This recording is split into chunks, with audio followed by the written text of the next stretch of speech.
Hello, everybody. We will start now the second session of this panel. We are a little bit late because the first session was longer than planned. So in this second session on policy translation and translators, we have two paper presentation. These papers are more focused on the international level than in the first session, which was more focused on the national level and especially translation processes at national level. But our final discussion in the first session was really linked to the role of international organization, and the two presentations are focused on international organization. The first presentation by Kioni-san is on the ILO, the role of policy the policy transfer paradox of the ILO maternity protection standards, and Ulrike Weigermann will discuss this first presentation, and then Magdalena Edzicki will make a presentation focused on the OECD. The title is "The Production of an Exportable Public Governance Expertise: The Building of a Common Language in the OECD Governance Department." And I will be the discussant of this second presentation. So, Kioni, the floor is yours. You can start with your presentation. Thank you very much. Thank you for introduction, and thank you for organizing this conference and the panel. It's a great opportunity, especially for PhD students, to present the work during COVID time. Thank you very much. I will start my presentation. So today I will present you my paper entitled "Ship of Theseus, Policy Transfer Paradox of the Maternity Protection Standards." So Ship of Theseus is a Greek metaphor, poses a question of whether an identity could remain as the same identity after the large part of its components is replaced or removed. So in this paper, I argue that ILO maternity protection standards resembles the Ship of Theseus, whose large components are stripped down in the process of policy transfer. So I got an R&R for this paper, which recommended me to strengthen the theoretical framework. So if you can give me comments, especially about that point, that would be really nice. So there exists already numerous empirical studies that tested the effectiveness of ILO standards. But however, their conclusions are quite contrasting, depending on in which policy cycle they are focusing on. So the first group of studies argue that nation states'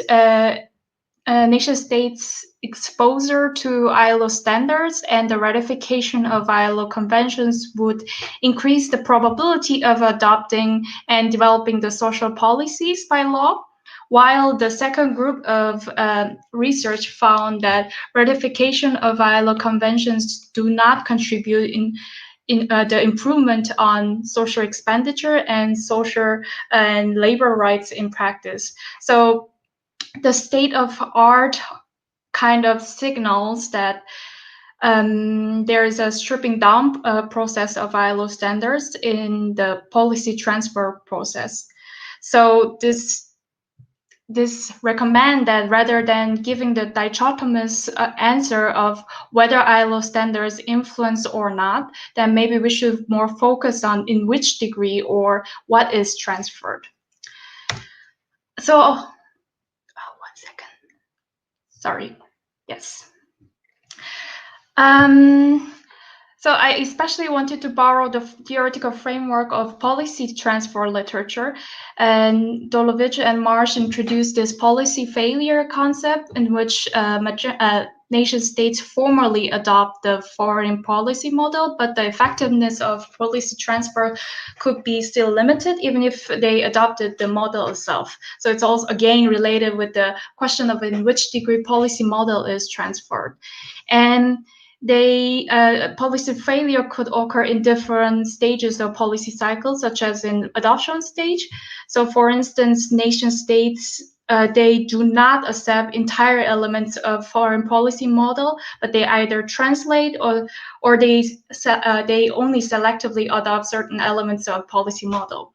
And incomplete transfer occur when the nation state do not adopt the elements of policy model that is necessary for the success of the policy model. And further implementation challenges could hinder the application of a foreign policy model further when the contextual factors of recipient countries are too different from the host country's contextual factors. But I am not very keen with the literature regarding this concept. So if you can recommend me some literature about this, that would be really nice. So the aim of this paper is to empirically capture the policy failure, more specifically incomplete transfer and implementation challenges. So although the policy transfer literature is really useful to understand the entire transfer process in depth because they focus on the contents of the transferred policy. However, methodologically, they heavily rely on qualitative studies. So through this paper, I want to contribute methodologically to this policy transfer literature by systematically capture these two phenomena.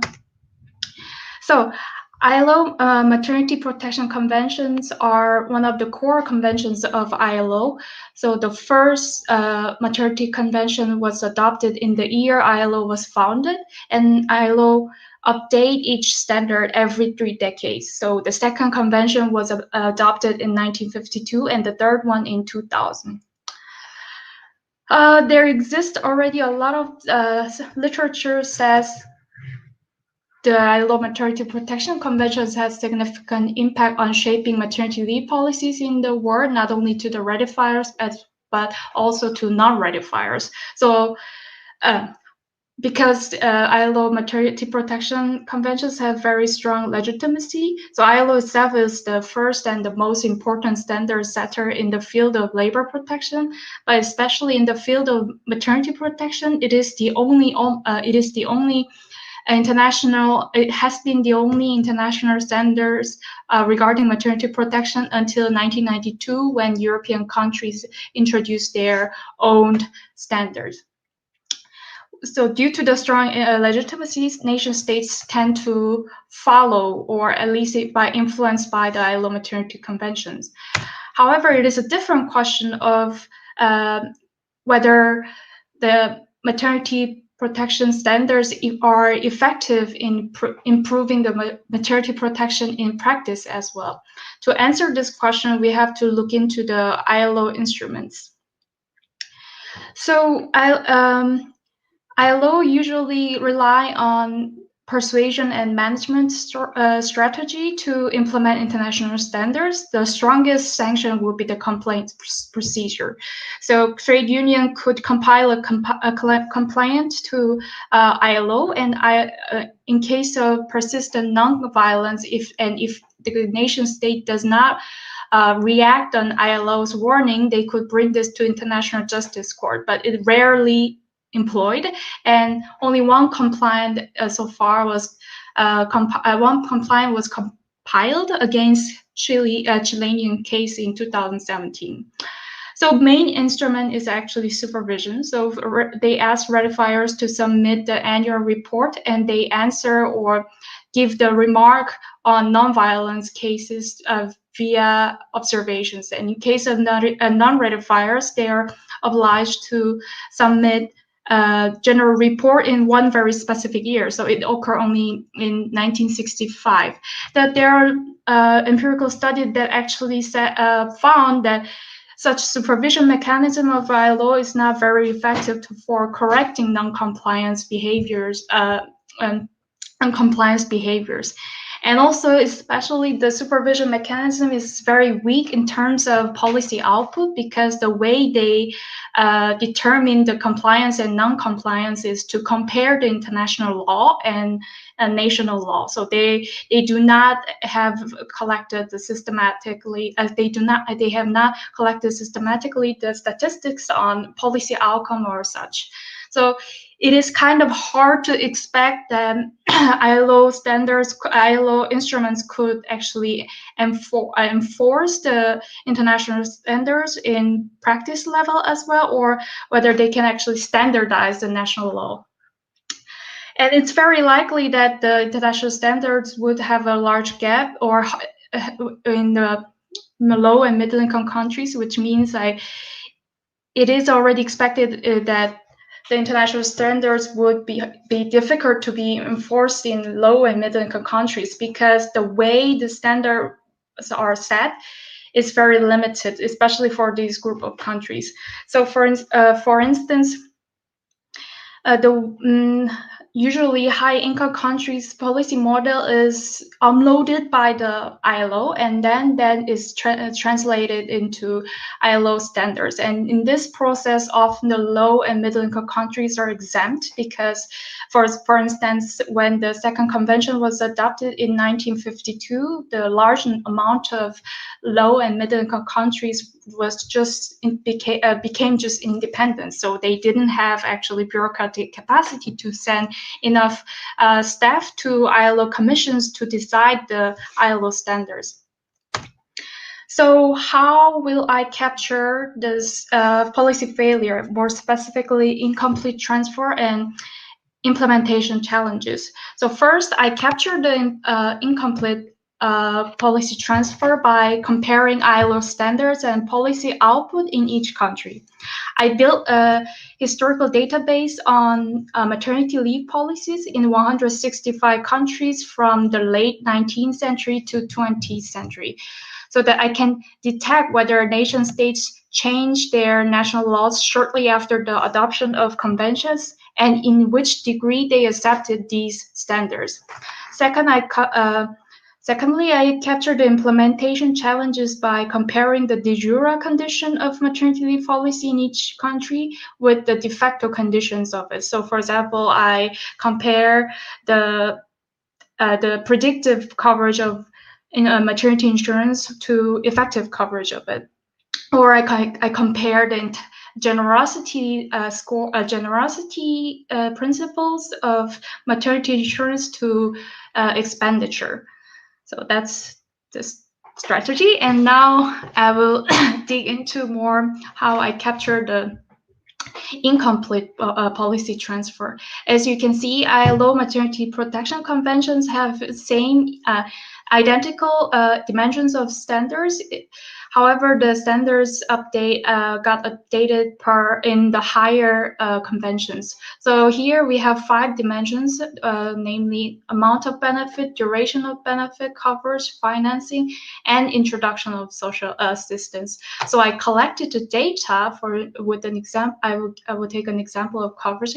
I collected the data about coverage in a way I can detect the compliance to ILO standards. So, for instance, in the first convention, they obliged nation states to cover women workers in industrial and non-industrial employment sectors. So I collected the data about whether nation states' maternity leave policy actually cover women workers in industrial or commercial or agriculture or a typical sector.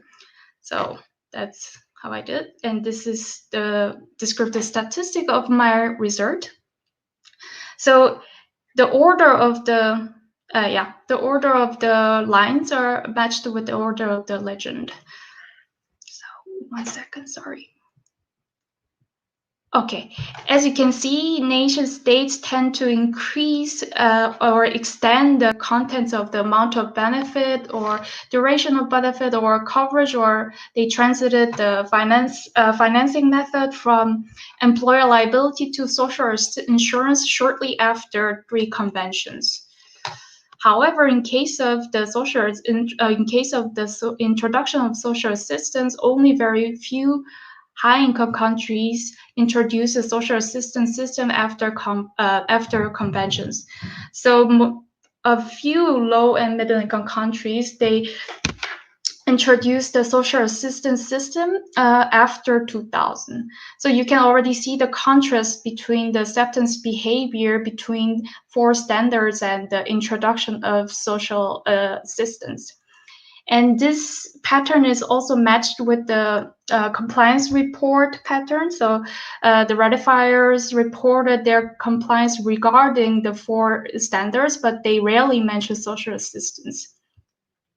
So why did the incomplete transfer occur? So I can't give you too detailed explanation because my main focus was to capture the phenomena, but I suggested 2 different reasons. So first one is the low plausibility of the policy model. The social assistance system was included in the standard of Maternity Protection Convention to complement the lacked coverage of maternity insurance program. However, at that time, 22 among 51 low and middle income countries did not even institutionalize social insurance system, which make it very hard to expect that low and middle income countries would introduce social insurance system in addition, and a social assistance program in addition to social insurance system shortly after convention. And it also lacked the consensus. Normally, ILO would ask government, nation states, or before the revision of convention, before they update the standard, ask their opinion. They would ask their opinion about how we should update the standards and such. However, social assistance program was not part of this procedure because the first convention did not have had this clause. And also, the introduction of social assistance lacked enough justification, or there was no adjustment during the discussion. So, for instance, Pakistan, one of the active participants from the low and middle income countries, argued that maybe we should restrict the scope of this clause, but the United States just they answered no. It would weaken the text of convention without no further justification, which is very unusual. I will not go too detailed because I'm running out of time, I think. So now I will present how I capture the implementation challenges. So I compare basically the de jure coverage to the de facto coverage of maternity insurance. So to measure the de jure coverage, I built the expected coverage. So I told you that our historical database included the coverage variable, which measures whether women workers in industrial and commercial and agricultural or atypical sectors were covered as a categorical variable. And I multiplied this categorical variable with actual ratio of women workers in specific employment sector. So for example, if a country cover only industrial sector, the expected coverage would be the actual ratio of female employment in industrial sector.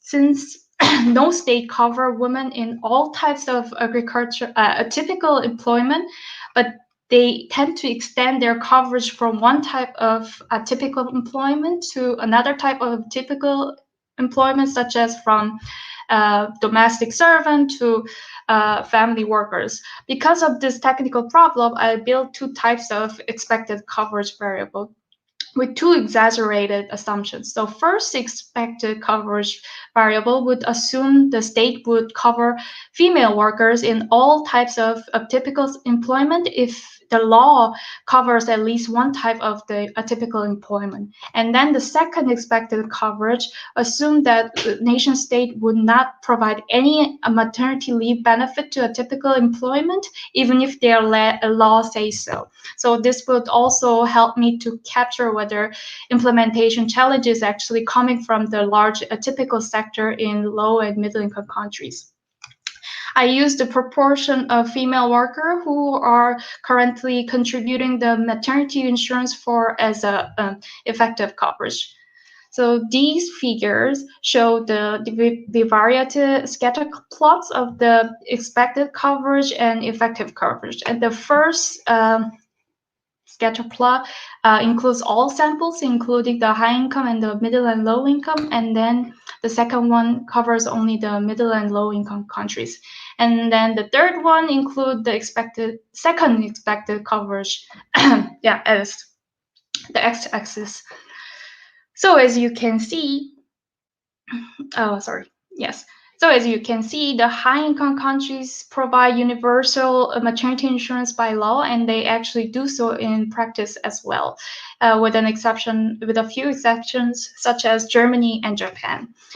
The maternity protection system in low and middle-income countries also cover legally industrial, commercial, agriculture, and at least one type of a typical sector. But in practice, most countries do not provide universally, or they do not provide this broad coverage in practice. So if we focus on this, you can see the contrast a bit better. Yes, but if we see the bivariate plots with the second type of expected coverage, you can see it's very well correlated, which implies that actually the nation states who cover the maternity benefit by law to a typical employers by law, they actually do not. So yeah, this is one way to do it. And I also built the maternity entitlement score based on CWD or the Esping-Anderson's equation to compare the legal conditions to the actual expenditure data. And I ran the small regression analysis. And then, as you can see, only in high-income countries, the entitlement, the legal condition, legal generosity score of maternity protection is correlated with the expenditure. So here I included the interaction term. It becomes more clear. So only in high-income countries, the entitlement of maternity leave would be connected with the maternity expenditure. In case of the countries with low GDP per capita, the relation is reversed. So that's the end of the presentation, and I conclude that the policy transport journey actually resembles the ship of Theseus. So a large part of the international standards does not remain at the end of the journey. And based on that, I suggest the more policy transfer approaches are required. And with more disaggregated data and increased data quality, perhaps we can give more space on methodological innovation. Thank you.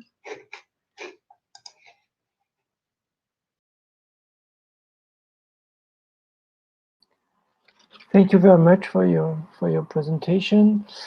I give the word to Ulrike, who's your discussant. All right. Thank you very much for this presentation that I enjoyed a lot. Okay, I can only comment based on the presentation, as I didn't have a paper yet. But what I really liked was, it was an interesting approach to look at the implementation of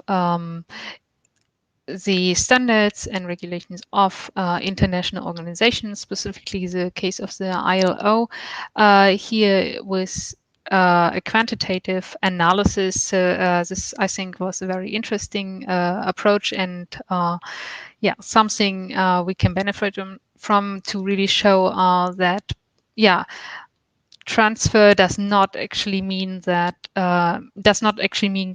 identical compliance and implementation at a country level. And here, this is maybe also a critique a little bit, because I understand your assumption somehow that you would suggest that the standards set up by international organizations such as ILO are automatically and is in a sort of a linear way implemented at the national level. This is somehow the framework how I understand it. And here I would say that there's and you show that this is certainly not the case. And similar studies working on regulation of the EU, compliance of member states, but then also looking at the implementation of EU laws, for instance, they come to a very similar finding. And I think it would be interesting maybe if you take this literature into account and also reflect it in a way a bit.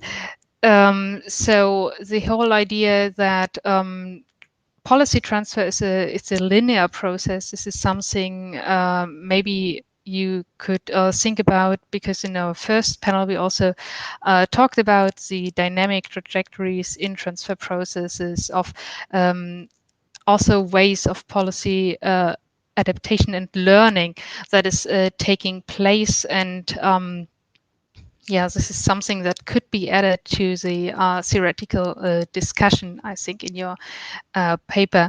Maybe a question that I would like to ask as well, because yeah, this is a panel on policy translation and translators, and this is what I was missing.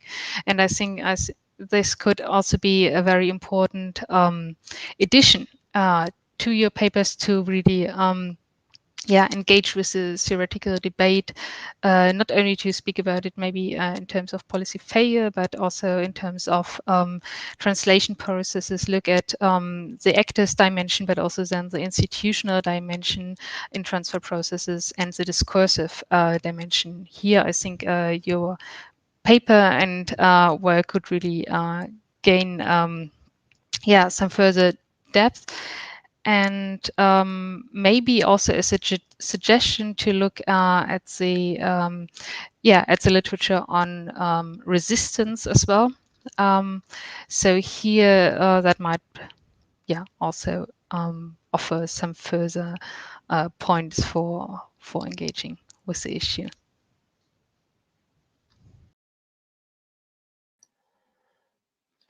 Thank you very much, Sir Ulrike, for these comments.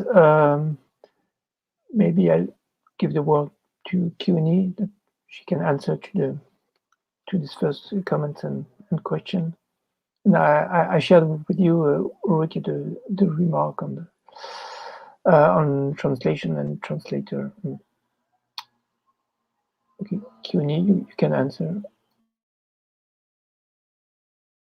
Oh, yes, thank you so much for comments. I must confess, since I was kind of working on so large set of countries in such a long time period, because maternity protection was adopted like 100 years ago, I must say this paper simplified the phenomenon immensely. So, for example, in the first panel of this policy translator, I heard like I learned a lot by this dynamics and spatially and temporally among these international actors and national actors and such, which was very respectful, inspired a lot. But I am right now I'm a little bit lost how I would incorporate such like sophisticated approach into this empirical analysis right now. I'm a little bit lost how to incorporate and handle this in very nice narrative. And I agree, as the policy translation should be part of this paper, or because right now because I opted this linear approach, that's also simplifying the result as failure or success and such. But yes, I am a little bit scared whether this paper would be too complicated and goes toward the approach that I cannot really answer the question, because I'm not pretending in this paper whether that I'm dealing with various actor or institutions and such. I'm just saying I'm empirical capturing it, and that's what I was trying to do. Yeah. Thank you.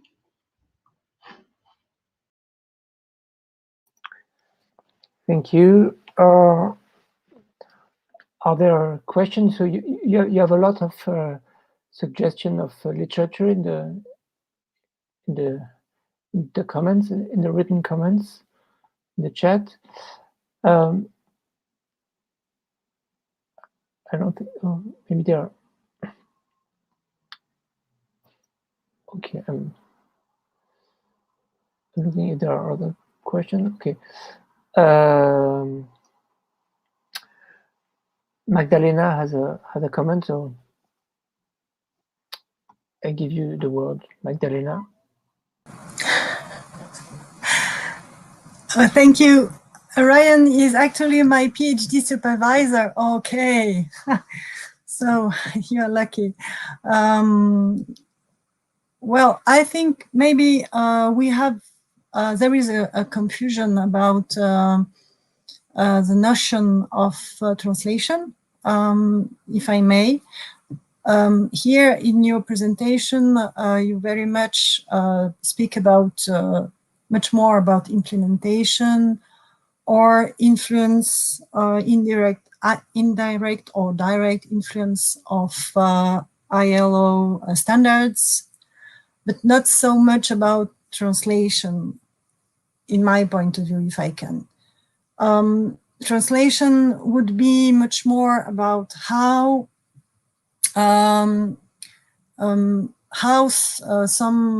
populations, some groups take a standard and transform it in order to make a sense of it, with it, or I don't know how to say in English.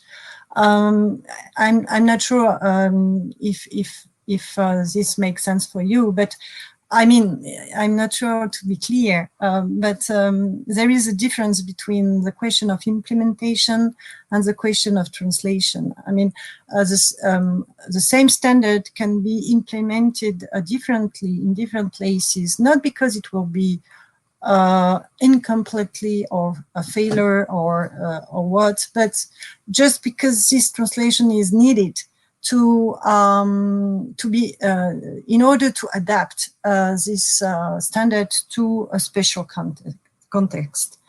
What the data you have presented show here is that actually it's obvious and it's very clear and very interesting in your data that the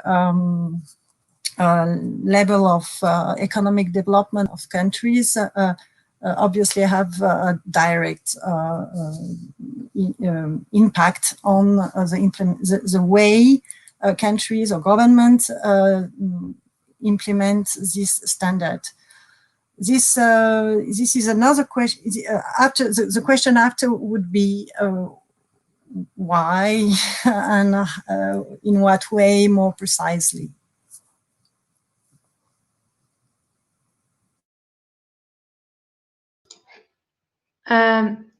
Yes. But when I learned this translation concept, I thought translation could occur in both stages of policy cycle. So when translators translate the foreign model, they obviously has to link the contextual or like policy environment. So one of their job is to convert the foreign policy model to facilitate the implementation process. So I'm not so sure policy translation is too distinct from implementation process itself. Yes. Yes. And what was the other question? Yes, and right now I'm just working on whether I really have to focus on policy failure and that concept, or whether I will open to the policy translator. And the result is, yes, kind of obvious, but the point was first to awakening to at least global social policy area, that because everyone is empirically testing, okay, the policy is adopted, success, and done. But I wanted to say, okay, we actually may have to look into the policy outcome a little bit further. So yes, the result was quite obvious, but it hasn't been done. So I thought it might have some merit to look into it. And I agree, like it would be obviously also interested how such process would occur. Yes. Thank you. Yeah, I step into the discussion. Translation can occur at the policy formulation stage, also in the policy decision process, and in relation with the interaction and negotiation between different actors. And you can also have translation at the implementation stage. But concerning your work, I have the impression that the problem for the use of the translation framework is that you are, if I understood well, is that you are working more in a quantitative perspective, taking a large number of cases, and the translation perspective is a qualitative perspective. So I don't know if you plan also to take maybe some to select some cases and to have a more qualitative work on those specific cases, taking I don't know, at different periods of time or in different areas in the north and the south. I don't know, but of course you cannot really use the translation framework if you work only on quantitative data. And the other comment I wanted to make is, listening to your presentation, I was thinking of a lot on the work on the policy implementation that in the European Union, and you have especially worked on the social legislation, and a lot of concepts related to implementation of European law, the world of compliance, but also the role of the fit of or misfit of previous national or domestic policies, and also the more recent notion of customization. So you have, I think that you should have a look on this literature, which in some cases takes also works on a lot of cases and over a long period of time. So I don't know if you want to react to that, or if we switch to the second presentation. Q&A, it's as you like. So yes, this is actually only the first part of my dissertation project, and I wanted to do the field work, digging deep, like the role of policymaker, how they accepted the international standards, and what was their strategy to really facilitate it and such. But COVID came last year, so I got the funding, but I did not manage to do it yet. So, and I also not so sure when I can actually do that. So, yeah, I'm here. I even if this panel is Polish translation, but my original intention with this paper was, okay, I will use the policy transfer, the general framework or approach itself, not very specifically this term yet. So yeah, thank you. Okay, thank you for this clarification, this information. And of course, COVID is a huge problem for field work. Even if you can do interviews, it's a distant interviews, but no, bad times for empirical field work, of course. So now it's time to switch to the second presentation by Magdalena Ajicki on the OECD. So Magdalena, the floor is yours. Thank you very much. So I will, but first of all, thank you for having organized this panel, and of course, thank to Osmani also to have for his determination and of course competence and expertise to organize all this. So chapeau bas, as we say in French. Is it possible to have the PowerPoint presentation? Do I have to do something?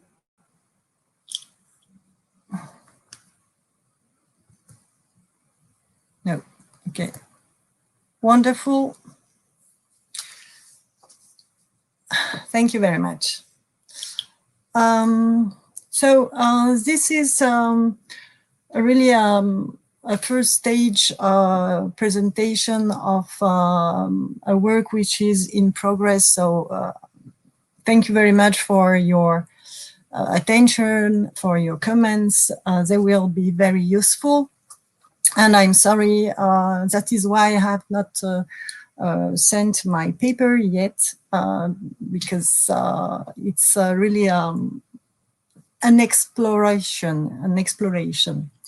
The title, The Production of an Exportable Public Governance Expertise, the building of a common language in the OECD Gov, that is the department of the OECD which deals with public governance. So we can go on.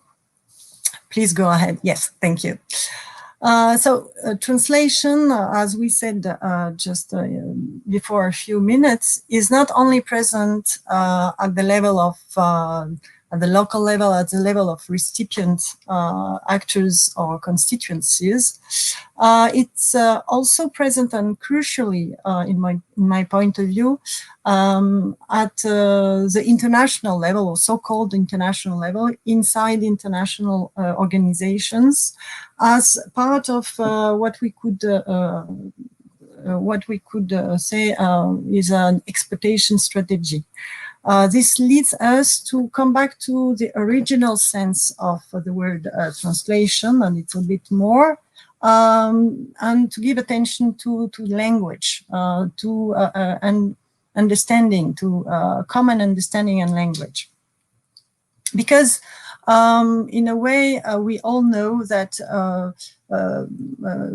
international secretariats have to, and have always had, to build a common language to allow communication between national delegates from different countries, with different cultures, with different institutional cultures and routines. Even if we all know that, it's an issue which is not sufficiently documented. When the phenomenon is addressed, it is often to analyze international language as a tool of symbolic power of these international organizations, which is interesting, of course. For example, the Swiss historian, professor of history and development, Gilbert Rist, analyzes international rhetoric as being a cotton language, resulting from the EU's interest in neutralizing the socio-economic cleavages and potential political controversies. When it's addressed, it's also addressed as an indicator of the closed and excluding nature of international circles. For example, about the EU, some also have an analysis of the Euro language as being incomprehensible not comprehensible because it has been built by professionals for a specialist in a circle way, without even trying to translate it into everyday language. We can go on, please. The present case study analyzes the construction of a common language in a specific context and from another perspective. A specific context, the OECD. Of course, in any case, the social authority of an international discourse, of an international proposition, is not a given and needs to be built. But in our case, furthermore, the OECD has very few hard power instruments at its disposal, unlike the EU, for example. So that is why also the institutional narrative of the OECD highlights the centrality of its expertise. So that's why our analysis focuses on the elaboration of this special type of knowledge, expertise, a knowledge which is considered as useful for public action, and whose usefulness has to be continuously validated. And this has been documented and studied by various in the literature. I give some references in this presentation. A different perspective. International language is here analyzed as a result of a process which simultaneously shapes and informs, builds and guides the social usefulness of the EOs concerned. This language is a means to justify its social usefulness and influence governments' policy framings. In a recent publication with David Dolowitz and Romuald Normand, we have analyzed the EOs, and especially economic EOs, as what we name policy agenda shapers, whose power depends on their ability to make policy problems intelligible and manageable by identifying and framing policy problems and solutions in the form of ready-to-use policies and instruments.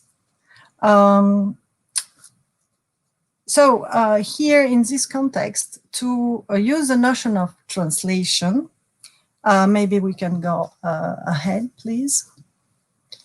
To use the notion of translation and problematize it, I draw on the problematization of translation, which has been developed by the STS literature, especially in France by Calon. Translation as a multifaceted process of negotiation between actors. This has been told this in the first panel, if I remember well. And this first inspiration, in a way, is combined with a contextualized acception of the sociology of organizations applied to intergovernmental institutions. To synthesize, I would say that here translation is analyzed as the progressive negotiation of a common cognitive frame between actors who are embedded in a partially bounding intergovernmental institutional environment. I insist here on institutions. I'm sorry, because it's very important to take into account the institutional conditions of the building of a comparability between the national public administrations, in the perception, even in the perception of the national delegates. Here my inspiration is from two sociologists, American sociologists, David Strang and John Mayer, in an article entitled Institutional Conditions for Diffusion. And they write, I quote, linkages may be cultural as well as relational. The individual or organization's cognitive map identifies reference group that bounds social comparison processes. Rational mimicking requires prior and potential adopters to be understood as fundamentally similar, at least with respect to the practice at issue. That means that, in a way, this similarity has to be pre-built before, in a way, before or during at least the translation. You can go ahead, please.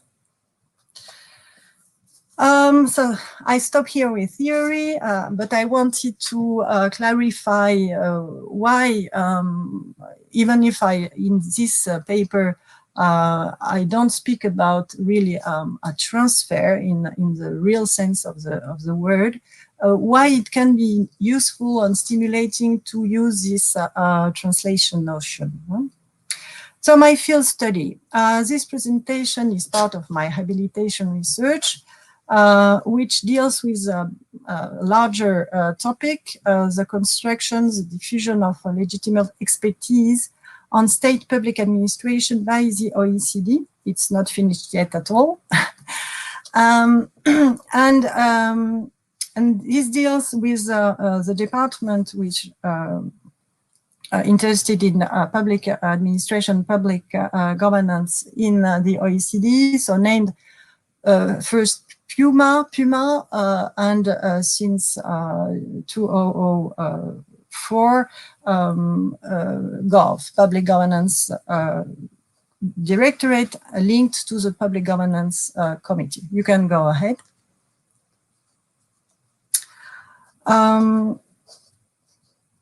My initial concern was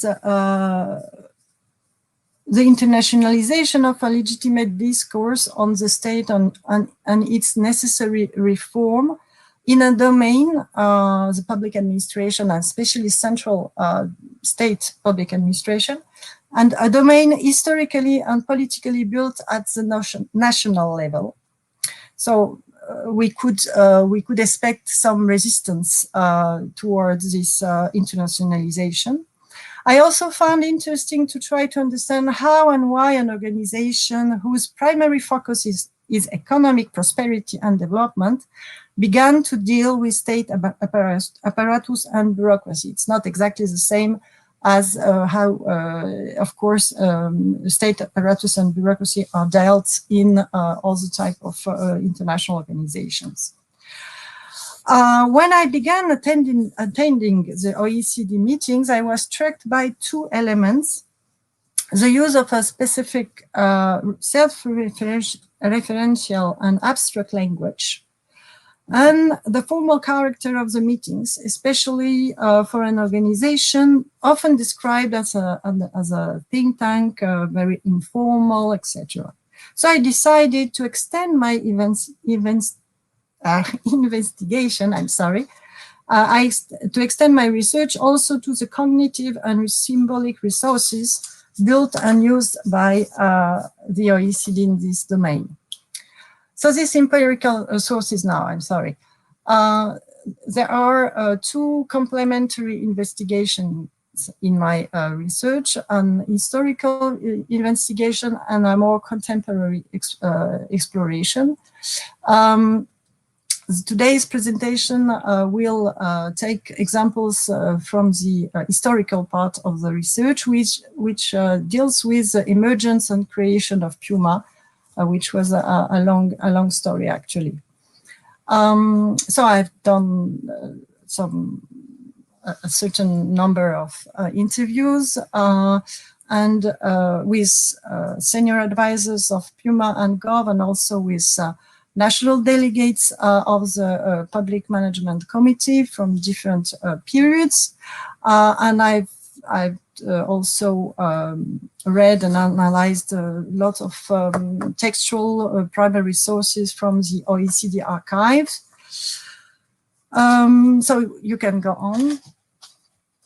I don't know, yeah. So my argument now.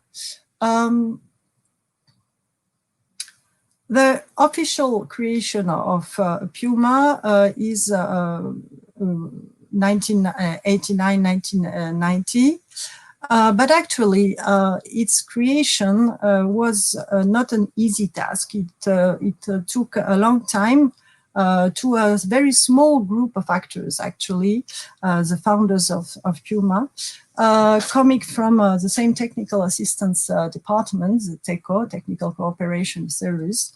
It took them a long time and a long, also a long involvement to create what finally became the Public Management Committee and Department.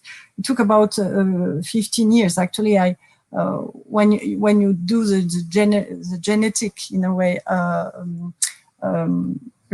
analysis of the emergence of this, the thematic of public management inside the TECO, you come back to the mid-70s, actually. Okay, in interviews, these founders of PUMA described what they call the leitmotif of national delegates at this time. We are different. How our country is unique. We know our own problems better than you, better than other countries.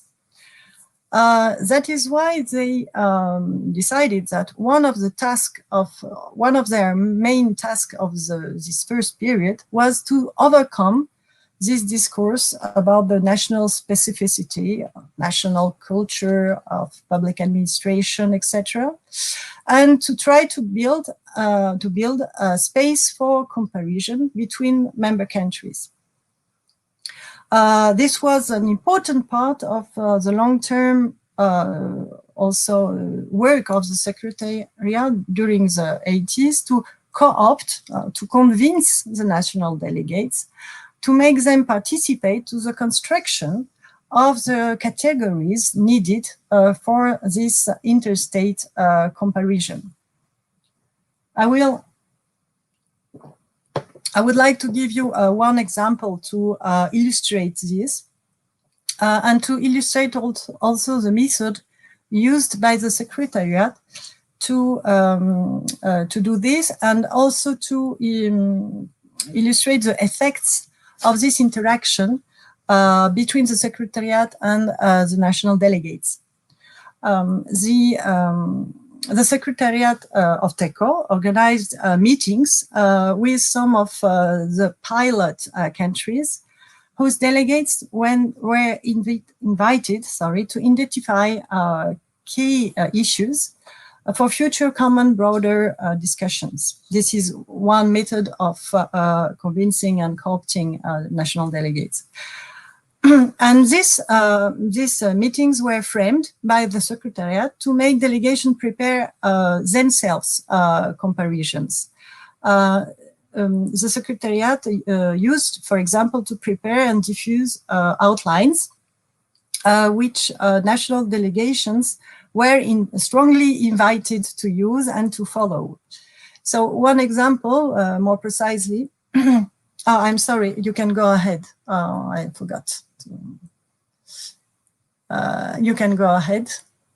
I'm sorry, yeah, thank you. One example, more precise example, meetings for the so-called improvement of the performance of the high civil service as early as June 81. And the purpose was, I quote, improve the efficiency and the productivity by the adoption of different incentives in the civil service management. At that time, this language was not so used in continental public administration.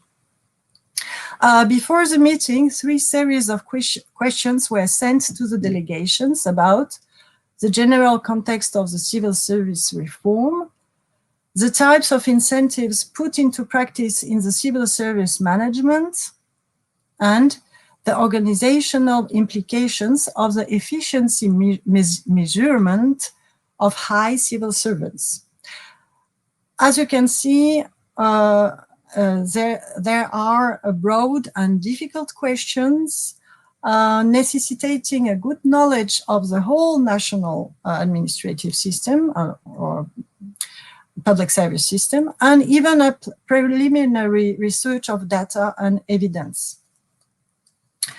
To help the delegation, the Secretariat also sent a detailed blank outline.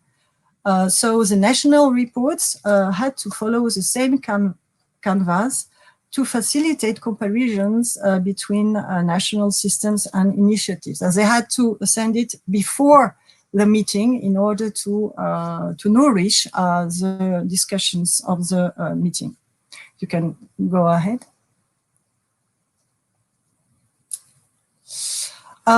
We can analyze the French answer, the French report of 81.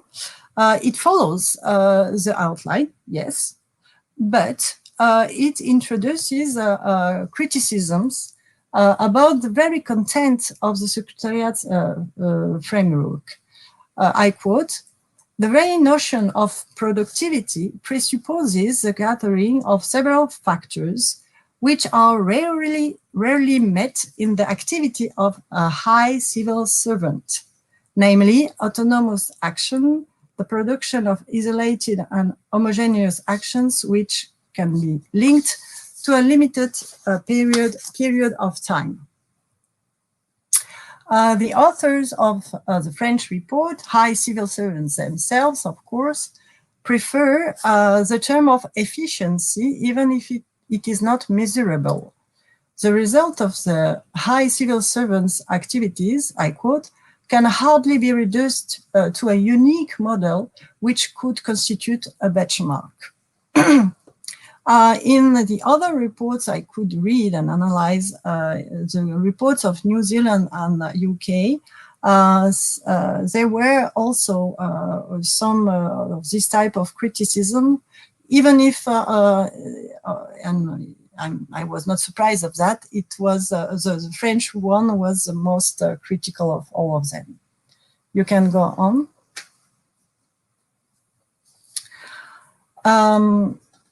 Here we see that the members of the Secretariat had really hard work in translating diverse realities and perception into a common narrative about the necessary transformation of state apparatus.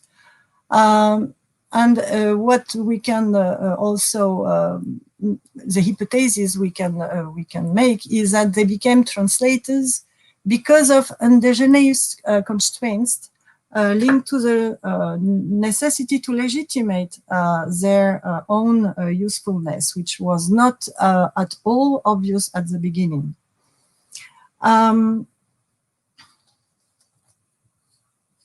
You can go on. I don't. Sorry.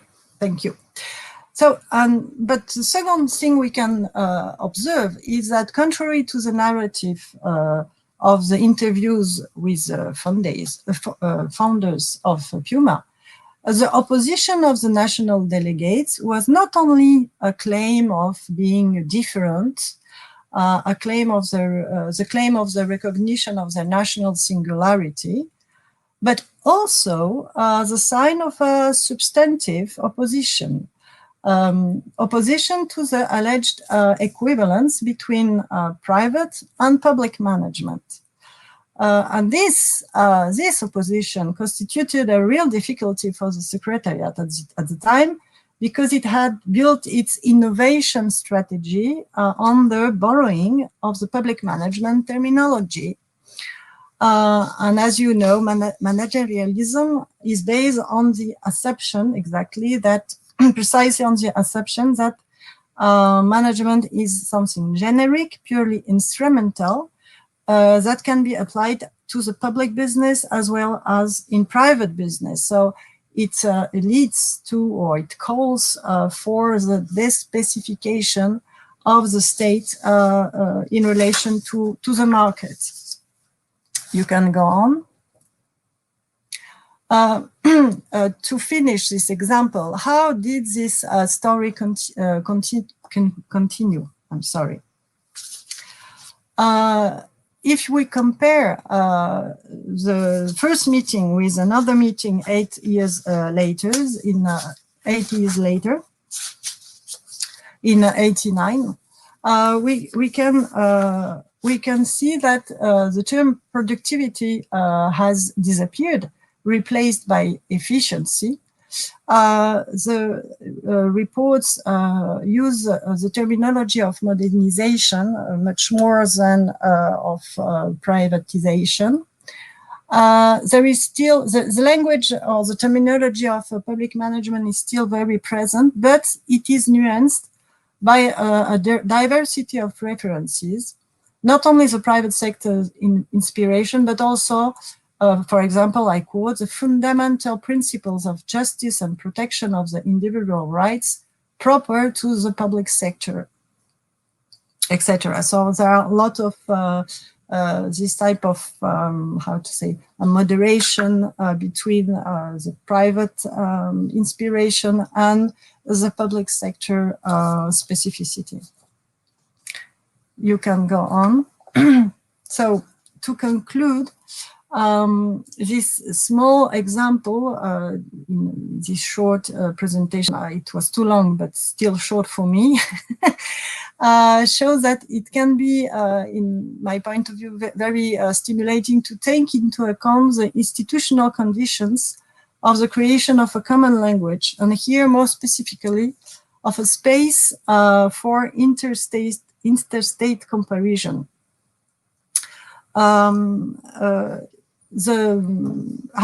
What we see very clearly in the OECD case is that the validity of an expertise is very closely linked to its social relevance, that is of its conformity to the social expectations of the actors concerned. So it's very important to take into account also the part of national delegates. At least national delegates who involve in the work and have real influence inside the OECD.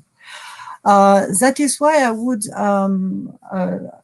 just to conclude, say that it's important to have a processual and not a statutory understanding of the international. In a way, to say it in another way, to speak international is not a given. It's as a result of a social construction which requires the use of artifacts to ensure the comparability and possible interchangeability between spaces. It is important thus to avoid presenting internationalization as something evident, deriving naturally from the distinction between the national and the international. We need to understand how the international is built by and in the interaction between the actors involved. Thank you for your attention.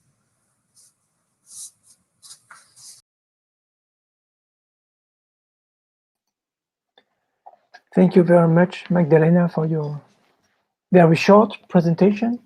No, very interesting and stimulating presentation. I will start the discussion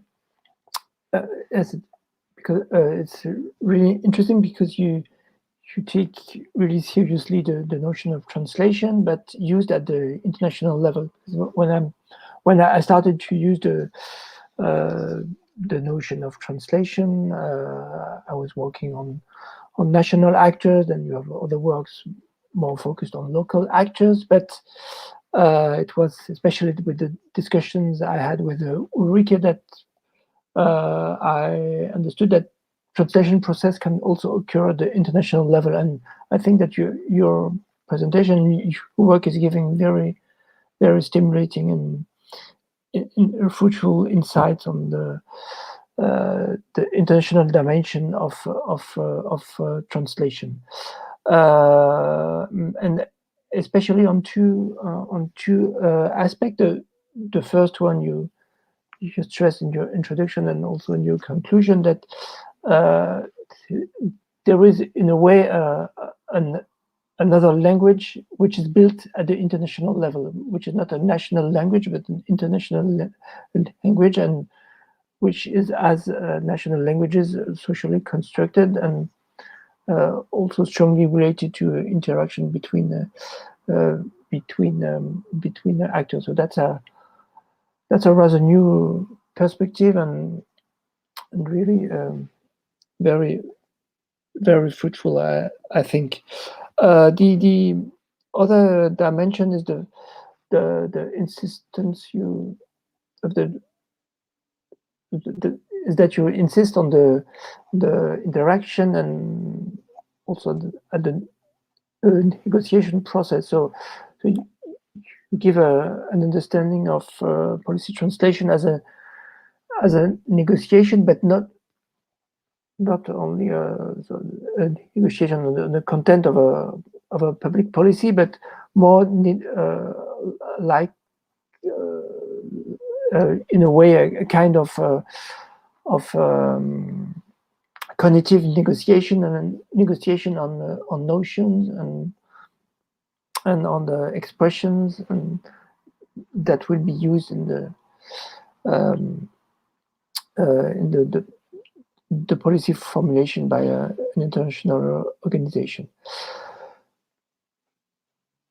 So related to that, I have only one question, which is linked to the relation, which is related to what Osmani said in the first session, because when he mentioned the role of international organization in the transfer and the diffusion of participatory budgeting.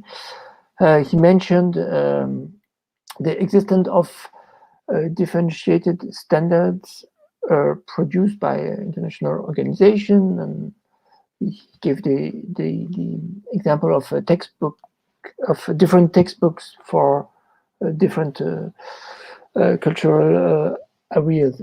So my question is, can you observe the same kind of process at the OECD level, or is it more a one-size-fits-all perspective? Of course, there is a strong specificity of the OECD, which is not a completely global organization, which is an organization only concerning the I don't know how to characterize the global north or the most developed countries, but or maybe my question could be formulated in another way. So you insist on the building of comparability on the building of comparability by the OECD, but how far is also the OECD building transferability and diffusion and acceptation of the policy orientation and the policy instruments that department is promoting. So again, thank you very much for the presentation, and the word is yours.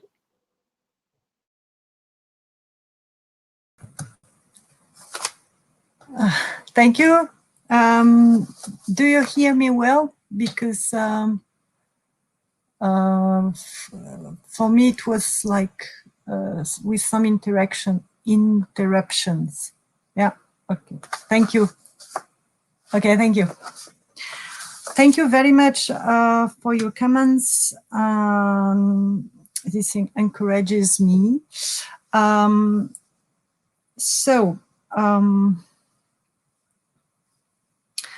When I hearing you, I was thinking about something. I think that the difficulty of or the necessity of building a common language in Gov may be also linked with the fact that we are in a special domain, public administration, central bureaucracies, the state, which prior to the 70s was not really built at the international level. I mean, in other domains like technology, engineering, even economics in certain domains, at least at the academic level, there was something like in emerging or even already consolidated, common scientific language. Some notions were, of course, debated. They didn't have exactly the same meaning in all the academic, national academic fields, but there was something like an international networking of knowledge, of scientists and of knowledge. That was not so much the case in this field. In France, Renaud Père and others have studied what they call an European network about national administrations. So, but their conclusion is that this network did not really, it exists, but did not really consolidate and did not inspire really international organizations, or very few organizations, or not very much. That is why maybe in the 70s, when the OECD and after that the World Bank also began being interested in national administrations, in national institutions, after that they called this governance. This was a totally new topic in these networks and fields. And really, they did not mean the same thing with the same words in a way, or they used different words for the same thing, both. So maybe that is why maybe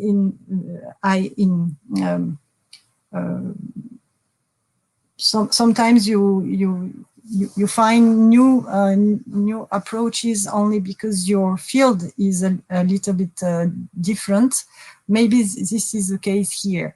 That is why, in my case, at least, it struck me that really they had this big problem, and they had to build really a common language, and they were not prepared to that because they were not public administration specialists, and themselves they had to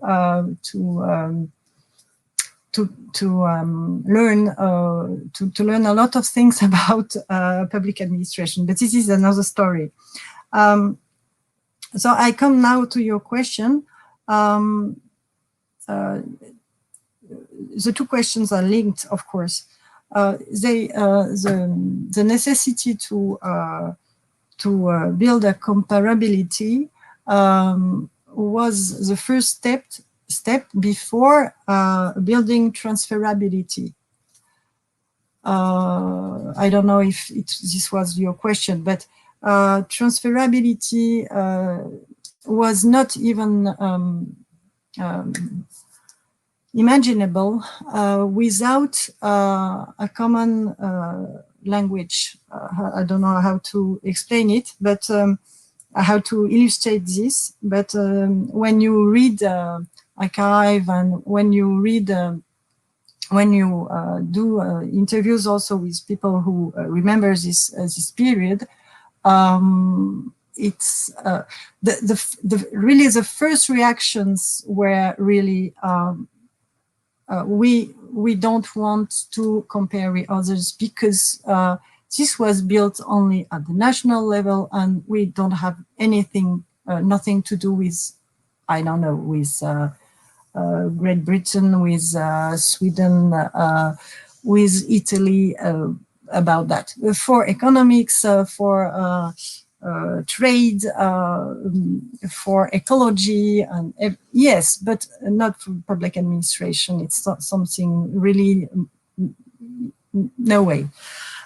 So before transferability, they had to build this notion that there is something really common, and there is also a common problem, because really the first objective was also to make this administration change. So this was the main focus of, at least at the beginning of the founders of Puma.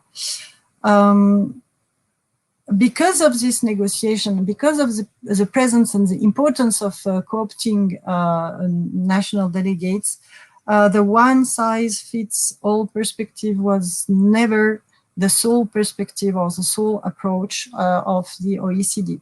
Contrary to what is very often written about Puma, actually Puma, at least in all the archives, all the texts, and even in when national delegates of that time remember the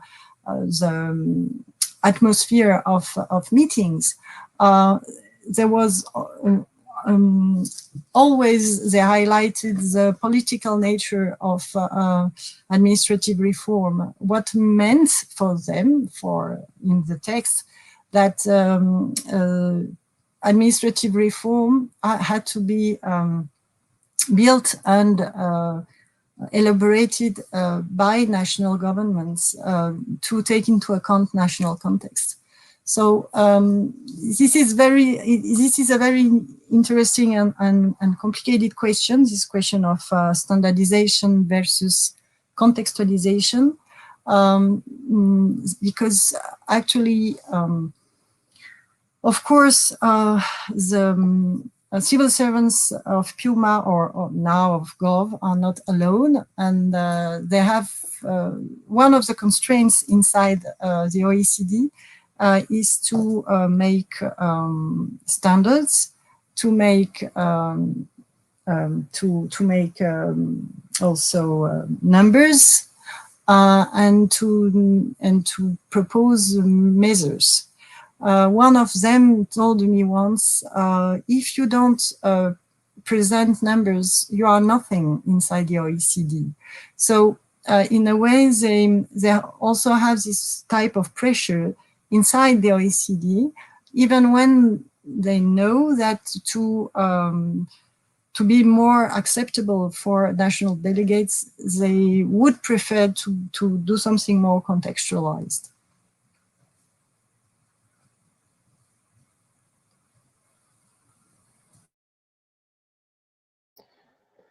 Thank you very much, Magdalena, for these answers.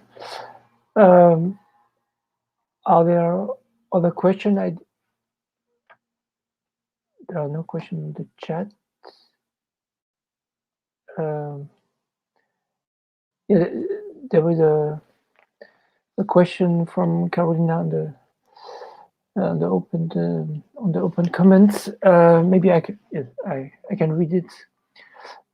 She wants to know who exactly integrated the secretariat meaning that who mediated the negotiation process you mentioned and how this process occurred. But maybe if there are other questions, we can take them together and for the final word for you, Magdalena. But if there seem to be no other questions, so yes.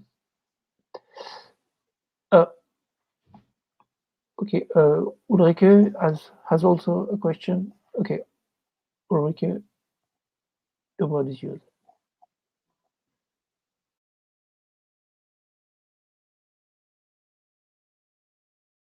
It's muted. Okay. Can you hear me now? Yeah. So thank you, Magdalena, for this very interesting presentation. In my PhD, I also did research on the OECD, and so I can really, confirm many of the things that you just mentioned here. What I wanted to ask is, in the process of elaborating a specific knowledge, did it also occur to you that actors from the OECD are getting or are working together with other international organizations, basically, or mainly also the UN, to get inspiration to also legitimize and and frame their specific concepts that they are using. The self-referential and abstract language that you mentioned, in my experience, it was also, it is a kind of a self-referential system, not only within the OECD, but also then linked and in connection with other organizations. So I was wondering if you also made that experience, or if you could observe this.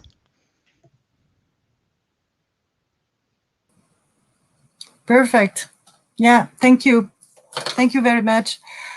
So I will begin with a question from Carolina. So Carolina, hi. I was very happy to see you again. Yes. The Secretariat was at this time mainly it's civil servants, international civil servants. When I speak of negotiations, it's it's my interpretation of their work. They don't speak of negotiations. They never. They speak of convincing national delegates. They speak of national delegates having not having realized that they had a lot in common with the others.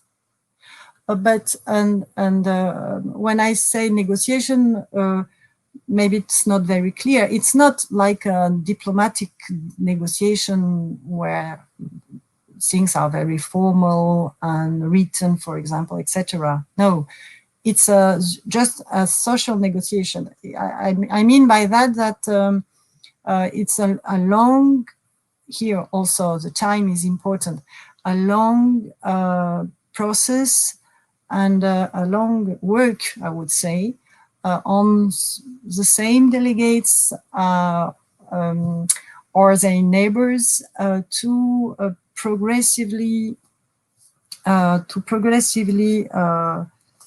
convince them that they have interest in participating in this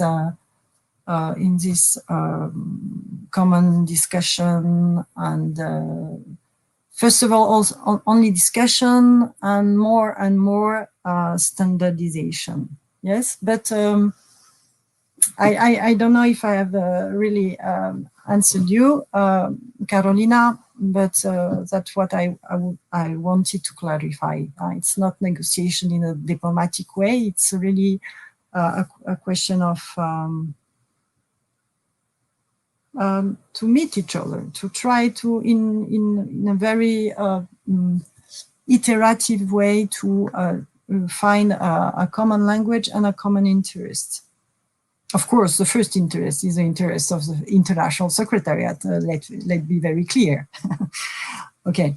Ulrike, thank you very much for your question. Other EOs, yes. Actually, this is very interesting. What I propose, I do it in actually in the chapter of the handbook of Osmani's handbook, which will be published in maybe you. Okay. It's a notion of sectorial international spaces. What is, in my point of view, very clear, will be published in March. Thank you. What is, in my point of view, is very clear that in our contemporary period, because of the importance, because a lot of domains have now been internationalized, there are the coexistence, in a way, of sectorial international spaces. Meaning here that actually the civil servants of Gov, for example, have more connections with the civil servants of the World Bank dealing with public administration than with their neighbors who deal with, I don't know, for example, natural environment and ecology. Yes.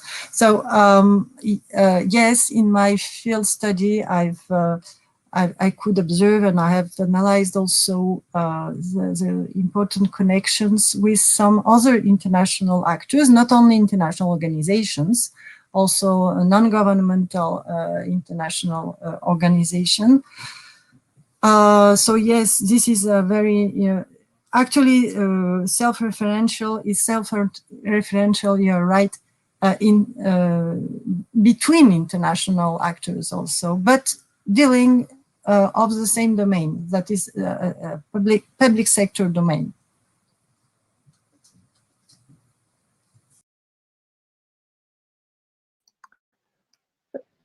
Thank you very much for this very interesting discussion.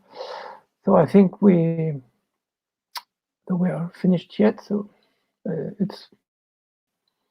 it's almost 9 p.m. here in France. It's not so late in Brazil. So I want to thank everybody to have participated to this session, and also to the whole panel, and again thank Osmani especially for the organization of the whole conference, of this whole online conference and cycle of conference in a way. And I'm very glad that the book on the handbook on policy transfer, diffusion, and circulation will be published soon. So we will read the chapters written by a lot of participants here, and this is a very stimulating perspective.